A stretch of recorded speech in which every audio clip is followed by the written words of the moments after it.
तो ऑपरेशन सिंदूर की सफलता के बाद से राष्ट्र के रक्षकों के लिए एक बड़ी सौगात सामने आई है।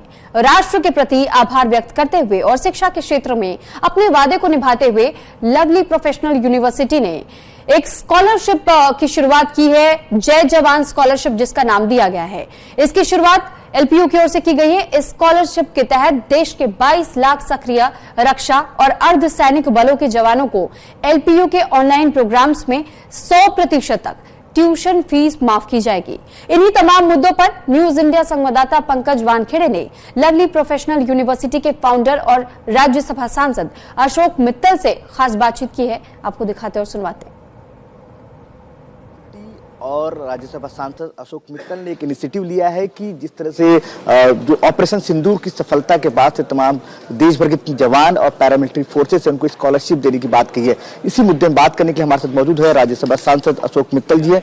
सर, क्या इनिशिएटिव लिया है आपने और किस तरह से तमाम जवानों तक ये स्कॉलरशिप पहुंचेगा?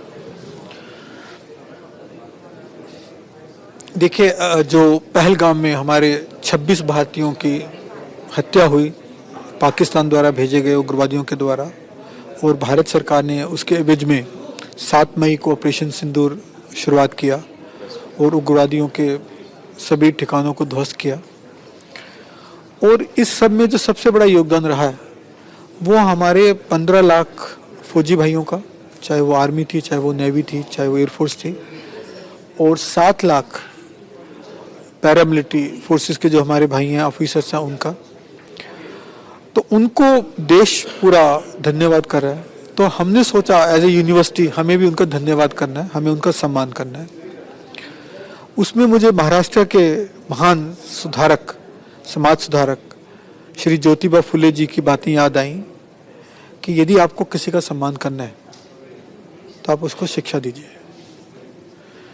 तो उनकी इन बातों से प्रेरणा लेते हुए हमने यही सोचा कि जो हमारे इन 22 लाख जवानों का, ऑफिसर्स का मुझे सम्मान करना है, एलपी को सम्मान करना है, तो हम शिक्षा के माध्यम से करें। इसलिए हमने उनको ऑनलाइन शिक्षा के माध्यम से डिग्री प्रोग्राम्स दे के अपना धन्यवाद करना चाहते हैं, अपना नमन करना चाहते हैं। सर, बिल्कुल एलपीयू एक अच्छी सराहना कर रहा है इस बात की कि आप लोगों ने जो बेहतर कदम उठाया है। ये प्रोसेस किस तरह से होगा और कैसे तमाम लोग इससे जुड़ेंगे? देखिए, सबसे पहले तो मैं आप सबकी मदद चाहूँगा कि आपके माध्यम से ये बात हर एक जवान के घर घर पहुँचे कि ऐसी स्कीम चल रही है। और तरीके से भी हम मदद लेंगे। हम डिफेंस मिनिस्ट्री से, होम मिनिस्ट्री से मदद लेते हुए भी आगे बढ़ना चाहेंगे। और ये क्योंकि ऑनलाइन माध्यम है तो बच्चे हमारी वेबसाइट पे आके डायरेक्टली ऑनलाइन, जो भी हमारे फौजी भाई हैं वो वेबसाइट पर आके ऑनलाइन माध्यम से डायरेक्ट एडमिशन करा सकते हैं। उनको कहीं फिजिकली जाने की ज़रूरत नहीं होगी। पढ़ाई भी ऑनलाइन मोड से होगी, चाहे वो सियाचिन की पहाड़ों पर हो, चाहे वो पनडुब्बी में महासागर में हो, चाहे वो रेगिस्तान के इलाकों में हो, चाहे वो जंगलों में हो, वो कहीं भी रह के पढ़ सकते हैं। उनको फिजिकली आने की कोई ज़रूरत नहीं है और अपनी शिक्षा जारी रख सकते हैं। एग्ज़ाम भी ऐसे ही दे सकते हैं। तो वो हम चीज़ें उनको डिटेल में बताएंगे जो वो हमें ज्वाइन करना चाहेंगे या करेंगे, और एग्ज़ाम भी इसी माध्यम से होंगे। और मुझे नहीं लगता कि उनको किसी तरीके की कोई असुविधा होगी इसको जारी रखने में।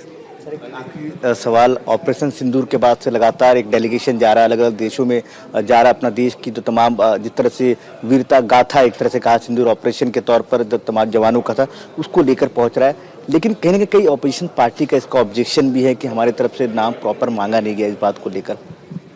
देखिए, कितनी छोटी बात है। जब ऐसा मौका तो देश बड़ा होता है।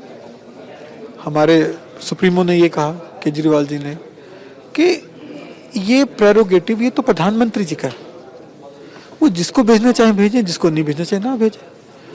हमारी पार्टी से 2 एमपीज को भेजा जा रहा है, ये पार्टी के लिए मान सम्मान की बात है। और मुझे नहीं लगता किसी और पार्टी को एतराज होना चाहिए इस बात में। ये तो देश के मान सम्मान की बात है और ऐसी हम छोटी बातें इस मौके पे करें वो वैसे ठीक नहीं लगता। धन्यवाद सर न्यूज इंडिया से बात करने के लिए। कैमरामैन नितिन के साथ पंकज वानखेड़े, न्यूज इंडिया, नई दिल्ली।